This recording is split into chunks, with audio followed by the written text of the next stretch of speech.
Bueno, y en este día de la víspera de Todos los Santos, en esta noche de difuntos, con ese halo de misterio que envuelve, ¿no?, a una fecha como esta, nosotros también hemos querido, digamos, contribuir a ese escalofrío propio de estas fechas, contándoles algunas historias, algunas leyendas un tanto oscuras y tenebrosas. Y para ello hemos pedido la ayuda y la colaboración de todo un experto en esa Guadalajara menos conocida, en esa Guadalajara misteriosa. Él es Ángel Arroyo y ya está aquí sentado con nosotros. Ángel, ¿qué tal? Muy buenos días. Hola, buenos días, ¿qué tal? Bueno, pues la verdad es que a la expectativa de que esta noche, conocida por todos como Noche de Difuntos, ahora Halloween, ¿no? Sí.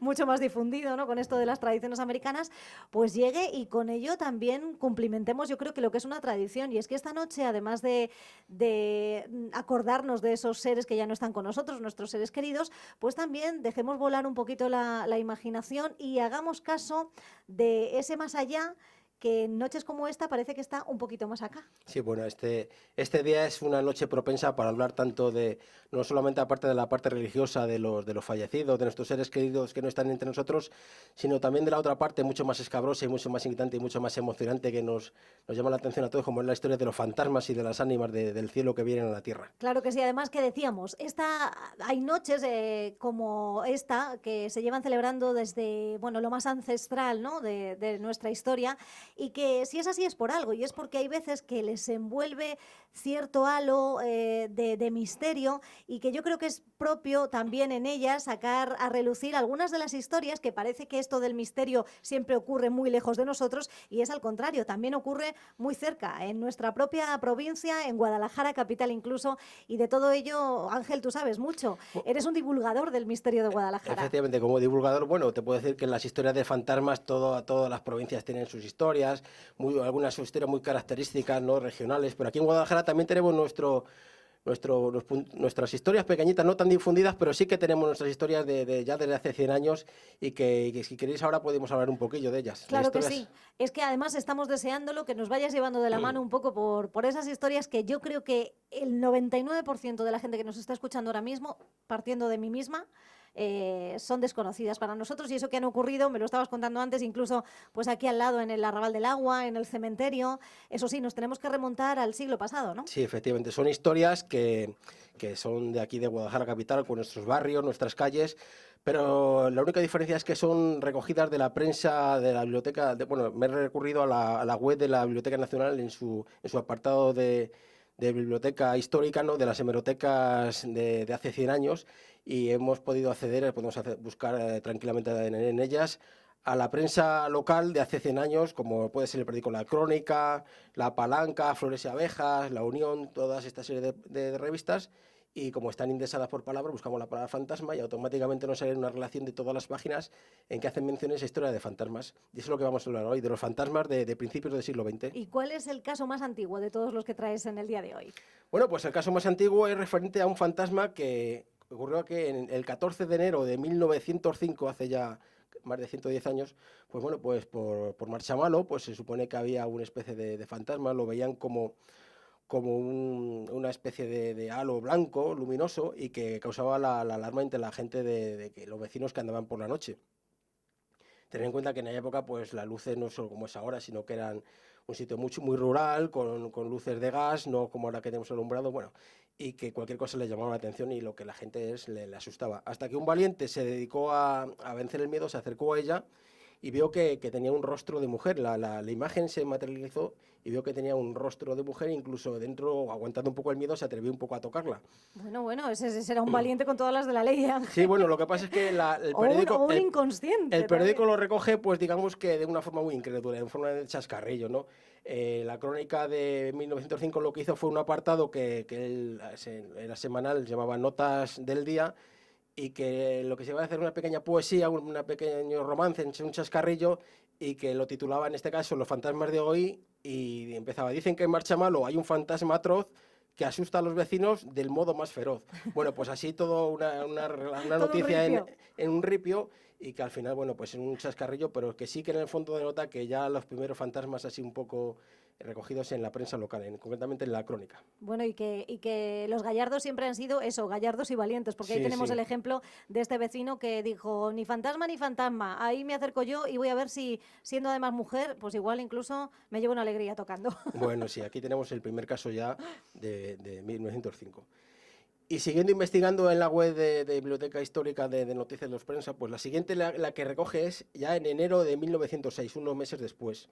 Esto ya sucede ya en Guadalajara, en la zona del barrio de la Antigua y del barrio de San Antonio. En este caso no era uno, sino que dicen que se aparecían dos fantasmas blancos, luminosos, y que tenían a la altura de la cintura una pequeña luz, una pequeña a modo de lucero.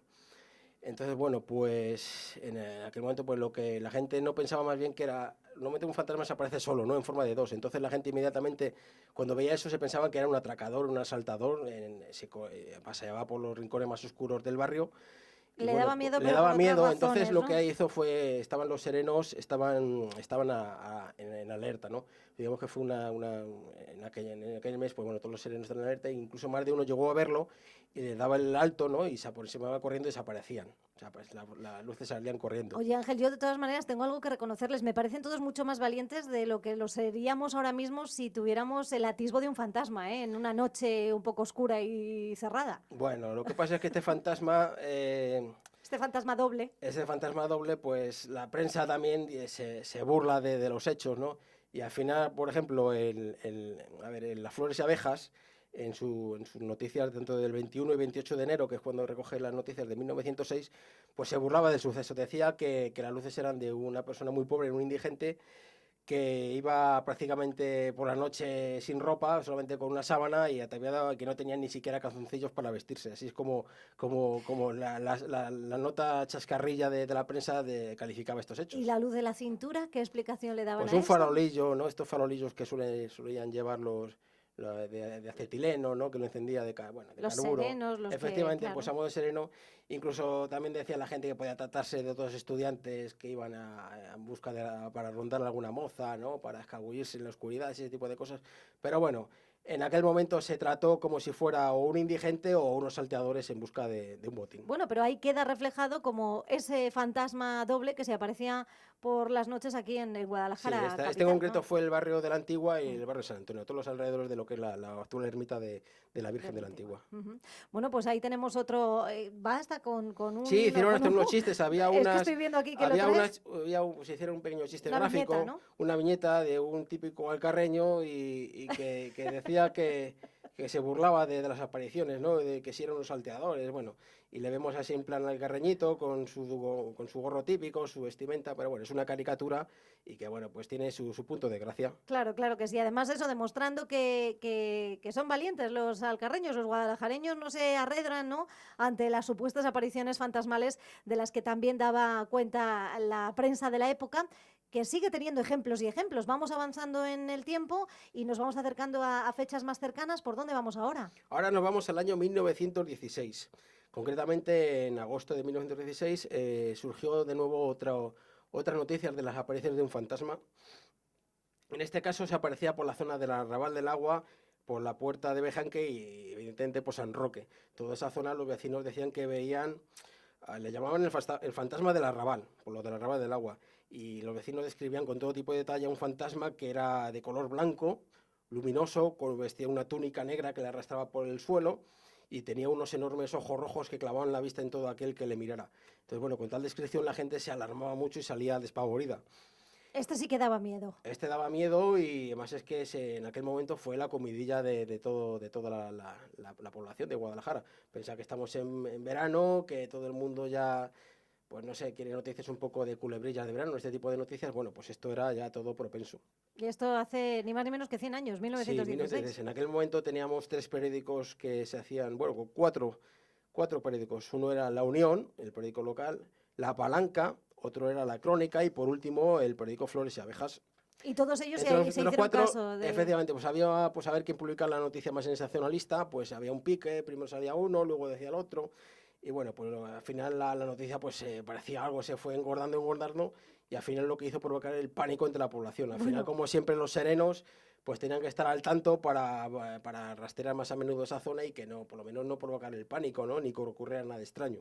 Claro, estarían los vecinos asustados con eso de salir ya Sí, fuera de casa eso cuando la noche de hubiera ver, caído, ¿no? sí, de ver a alguien vestido de blanco con una túnica negra y unos ojos de rojos color fuego y una melena así al viento, pues bueno, pues da un poco de impresión. Y claro, no se explica un poco lo que puede haber más allá de este tipo de apariciones. Si aparece en Sí. la calle el Arrabal del Agua, quizá hubiera allí una vivienda o algún asesinato, una Bueno, la muerte que solución puede darle... la tenemos en que en el periódico Flores y Abejas, que fue el último que publicó, allá el día 6 se marcó el tanto definitivo para aclarar el asunto, ¿no? Pues el director de Flores y Abejas, en aquel momento era Luis Cordavias, pues Ujú. recibió una pequeña cartita diciendo que ponía algo así como no dudo de su valor, espero que esta noche a las 12 acudirá al Camino del Chorrón para celebrar una entrevista con el fantasma del Arrabal.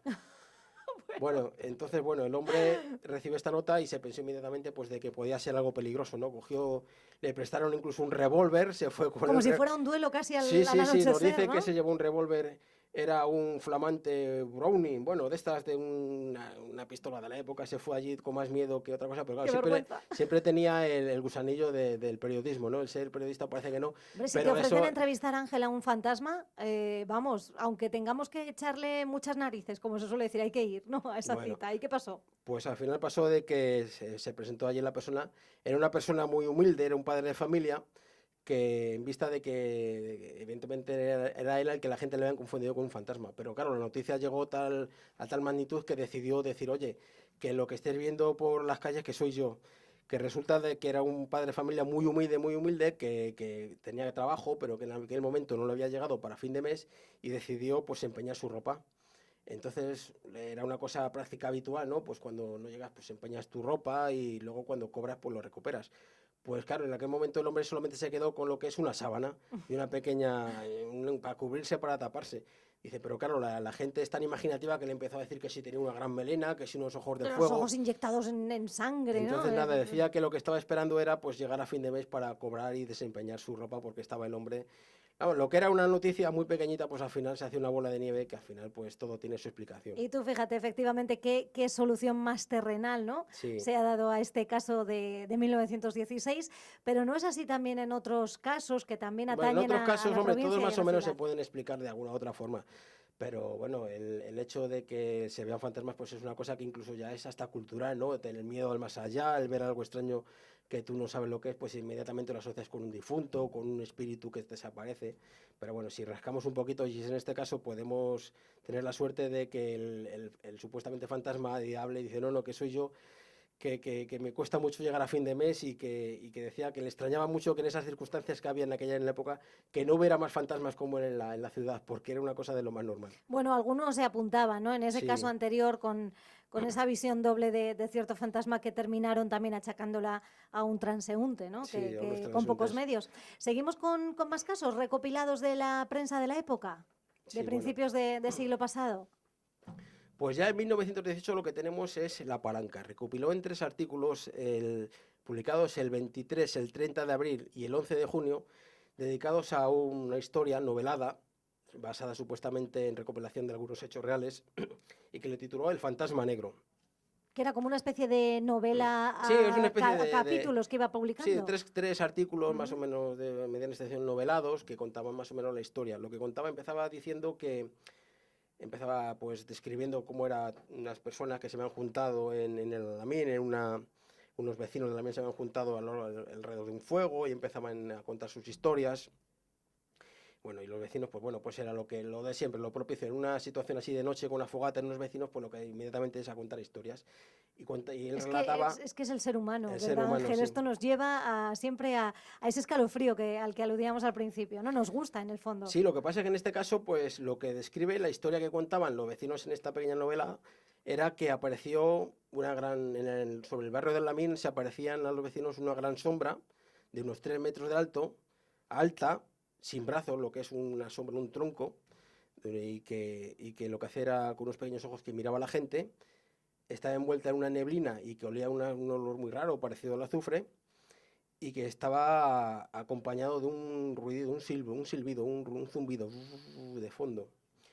Entonces, cuando la gente se quedaba paralizada ante tal imagen, lo que hacía era aumentaba entre la niebla que había, entonces esa imagen solamente lo que es el tronco, sin brazos, sin apenas cabeza, solamente en un esbozo, pues subía hacia arriba, iba ascendiendo hasta que desaparecía entre las nubes.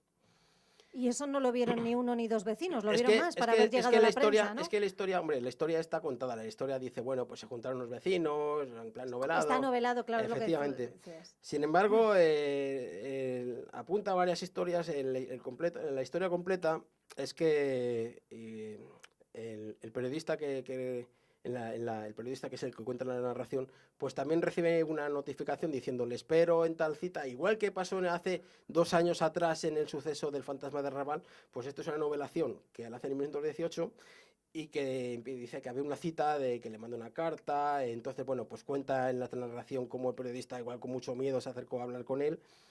Y bueno, pues al final, pues en la propia narración dan cuenta de que se trataba de una persona también muy humilde, que quería trabajar para llegar a fin de mes y que cuidaba a su familia, y le dio un nombre y decía que esta persona se llamaba Manuel Comerón.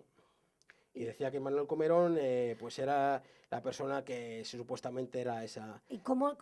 Porque claro, Hombre, digamos este que está. Manuel era un experto en efectos especiales, No, ¿no? digamos, hombre, esta es Con la una novela, esta es una neblina. narración. Lo que hace la narración es que al final Manuel Comerón sí que era una persona que existió en realidad.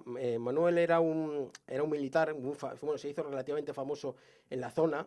En aquella época, 100 años, pues adquirió cierta notoriedad por un hecho. Él era un militar que estaba trabajando en el parque de la Aeroestación. En aquel momento, pues Guadalajara era famosa y reconocida por los globos, por los inicios de la navegación aérea, ¿no? Entonces, bueno, pues digamos que tenía unos pequeños problemas mentales. Entonces, en un momento digamos, de ira, digamos que fuera como una especie que tenía un problema mental, pues no sé, de Un poquito de esquizofrenia, esquizofrenia, ¿no? pues Efectivamente. en vista él se sentía acosado por sus superiores, aunque no fuera así, por sentir la sensación de acoso. Entonces, en un momento de ira, en el año 1909, se le ocurrió coger un fusil y disparar indiscriminadamente a todo el mundo que había ahí en el comedor. Vaya. Y esto es real. Sí, sí, esto Esto es que me real, estás esto es una historia contando. real. Esto sí que da miedo, ¿eh, Ángel? Bueno, Uf. entonces en el año 1909 fue condenado por un consejo de guerra que se celebró en la Academia de Ingenieros de Guadalajara, y le querían pues o fusilar o ponerle condena perpetua. Pero claro, en aquel momento pues la noticia pues fue muy divulgada en la localidad, en Guadalajara. Entonces los medios de comunicación estuvieron haciendo una campaña a favor de su liberación.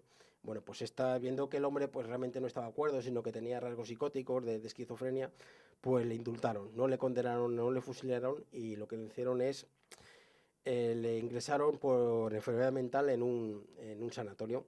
No llegó el hombre, antes de llegar al sanatorio, pues estaba encerrado en una cárcel. Entonces en la cárcel provisional pues lo pasó muy mal, y lo pasaba realmente mal, ¿no? No le daban el paso definitivo a ingresar en un sanatorio mental. Y durante todo este tiempo, pues bueno, digamos que era la noticia, digamos, no es que fuera la comedia, pero sí que con cierta regularidad se le notaba en la prensa. Se iba haciendo Manuel seguimiento de ello, Comerón, ¿no? el Claro. que fue el que disparó, no sé qué, pues bueno, pues Y era esto estamos hablando de de que era en 1909. 1909 y Bueno, esto, pues el entonces, caso, entonces lo que claro, pasa es que el cronista que hizo el relato del fantasma negro le atribuyó que era Manuel Comerón, porque digamos que era una persona que se conocía por el era un entorno, nombre que era te un hombre que sonaba, sonaba ¿no? mucho, Claro. entonces lo utilizó como un personaje ficticio, pero que en realidad era un fondo real. Pues lo mismo podemos pensar de la aparición que describe cuando contaban los vecinos alrededor del fuego. Quizás era una narración novelada, pero de igual que el modo que cogió de un personaje real de Manuel Comerón, se pudo basar en las historias que en aquel momento hubieran pululando por la ciudad. Y esta historia del fantasma así que asciende del cielo, pues sí que pudo ser más o menos real de lo que la comidilla que había que en la época, y que fue reflejada en este cuento novelado. Claro, un cuento novelado que seguro que tuvo mucho tirón en la Hombre, yo época. sí, sí, sí, la verdad es que sí, porque las noticias si vemos la prensa de la Palanca en aquella cosa, pues sí que recibía notas al director, y recibía notas y decían que públicalo, no sé qué. Que les gustaba, que Sí, querían sí, más, ¿no? sí. Los lectores de esa época. Sí, por ejemplo, lo que más destacaba decía, ¿es una aparición o una persona? Estaba en el Palacio de Ajusticiado, refiriéndose a Manuel Comerón, un loco y un ángel. ¿Ejerce el fantasma una maléfica influencia sobre Guadalajara? Pues bueno, pues con titulares así, pues es muy sensacionalista, aunque fuera novela, pero bueno, todo el mundo debía intuir de que algo había por ahí, que era el come-come que había en aquella Y época. yo creo que además es que son temas que siempre tienen tirón y calan Sí, lo entre que la pasa es que si nos población, fijamos en la entre... descripción de un ser, de un fantasma negro, grande, de 3 metros, envuelto en una niebla y que sube hacia el cielo, es una descripción típica de los contactos humanoides que existen en día. Si este caso, en vez de suceder en 1918, sucede en 1950 o 60, inmediatamente lo hubieran clasificado de extraterrestre. porque la descripción es típica de un contacto extraterrestre. También somos muy esclavos de la época en la que vivimos y efectivamente aquí vemos un tratamiento que se da a este tipo de noticias que sería bien diferente de darse hoy en día, ¿no? De hecho, Efectivamente. las noticias relativas a esta parte misteriosa siguen teniendo su cabida dentro de los medios de comunicación, pero quizá de otra forma. ¿Tú cómo lo ves? Sí, el matiz cultural y la época en el que se haga el mismo acontecimiento visto de hace 100 años que visto ahora. Ahora mismo los fantasmas están vistos de otro punto de vista, ya con los medios de comunicación, la prensa, la televisión, pues bueno, el cine nos sugestiona muchísimo. Ahora inmediatamente pues estamos pensando en fantasmas Halloween, en sustos, sangre, asesinos y cuchillo Y en ensangrentado. salir corriendo en dirección contraria al fantasma, no a su favor, como hemos Claro. visto aquí reflejado en los casos de la Digamos que prensa antigua de la prensa Guadalajara. recoge noticias, incluso ahora nos dan un poco, lo vemos desde un punto de vista pues muy inocente, diciendo hay que gente más cándida, ¿no? Pero bueno, todo es el matiz social, el matiz cultural que tenemos en cada momento. Bueno, son matices que en su momento tenían cabida dentro de la prensa. Hoy en día quizá estos casos no trascienden. No significa que no pasen, que seguro que, bueno, pues sucesos paranormales sigue habiendo en nuestro entorno. De eso sabe mucho Ángel Arroyo. También lo sabe David Cuevas. Te traes un libro hoy de David, del que es tu amigo y compañero también en estas lides misteriosas, en el cual es un dossier de lo insólito en el que Guadalajara también tiene cabida, quizá también en otras vertientes, en las vertientes de los avistamientos ovnis, etcétera, etcétera, Sí, ¿no? bueno, digamos que mi compañero David Cuevas hace unos meses pues tuvo la inmensa suerte de publicar un libro, Dossier del Insólito, por la editorial Luciérnaga, que es una filial de Planeta. Y bueno, pues él se ha dedicado a publicar todos aquellos, como periodista que es, pues se ha dedicado a recopilar y le gustan muchísimo estos temas, a hacer entrevistas sobre todo a la gente y recoge multitud de testigos que cuentan sus casos, sobre todo en Castilla-La Mancha, y como él es de por aquí de la zona y muchísimos concretamente de Guadalajara, y que nos cuenta pues tanto de platillos volantes, de fantasmas, de poltergeist, toda aquella noticia que tuviera cualquier vínculo de misterio o de inexplicado, pues bueno, pues aquí está recogido. Es más, yo invito a la gente aquí de Guadalajara que se animen a comprar el libro porque se verán reflejados muchos casos, igual que estamos aquí hablando de Guadalajara, de los barrios de Guadalajara, pues David también recoge casos de aquí, de los pueblos de los alrededores, en todos los aspectos, de tanto sea ovnis, apariciones fantasmales, brujería, poltergeist y bueno. Y mucho más recientes, que en este caso sí que pueden tener todavía testigos vivos y que hayan sido parte, ¿no? Evidentemente de estos dosieres que se recogen los en este testigos al libro. final nos hacemos amigos de ellos, porque Claro, bueno, y al no es lo final mismo que aquí han pasado ya más de 100 años, aquí ya están no ya nos más queda ninguno, ¿no? aquí están todos ya criando malvas, Claro, están haciendo allí. de fantasmas, ahora son todos fantasmas. Ahora están formando parte también de ese colectivo. Pues Ángel, por cierto, ¿cómo podemos seguir todos estos misterios de los que tú vas haciendo recopilación a través de la web? Yo sé Bueno, yo que sé, tienes una página. yo como aficionado pues me dedico a divulgar estos temas y en plan aficionado sin ningún tipo de remuneración y tengo una web que podéis entrar que se llama www.guadalajaramisteriosa.es. Me dedico a recopilar todas estas noticias, sobre todo de ámbito local aquí de Guadalajara, que son más o menos conocidas, pero bueno, a todo el mundo le gusta tener ese puntillo de misterio y leer estos asuntos. Y no solamente leerlos, Ángel, también escucharlos. Sí. Así que yo creo que este ratito hoy, en esta víspera del Día de Todos los Santos, en esta próxima noche de difuntos, va a tener mucho calado entre nuestra audiencia. Tanto es así que yo te voy a dejar esta puerta abierta de nuestra emisora en Es Radio Guadalajara para que pases por aquí cuando quieras, una vez al mes, a contarnos, aunque sea, estas historias y ponernos un poco los vellos de la nuca de punta, si así lo Vale. quieres, ¿de acuerdo? Muchísimas gracias, estoy a vuestra disposición. Muchísimas gracias, Ángel. Feliz noche de difuntos, feliz Halloween.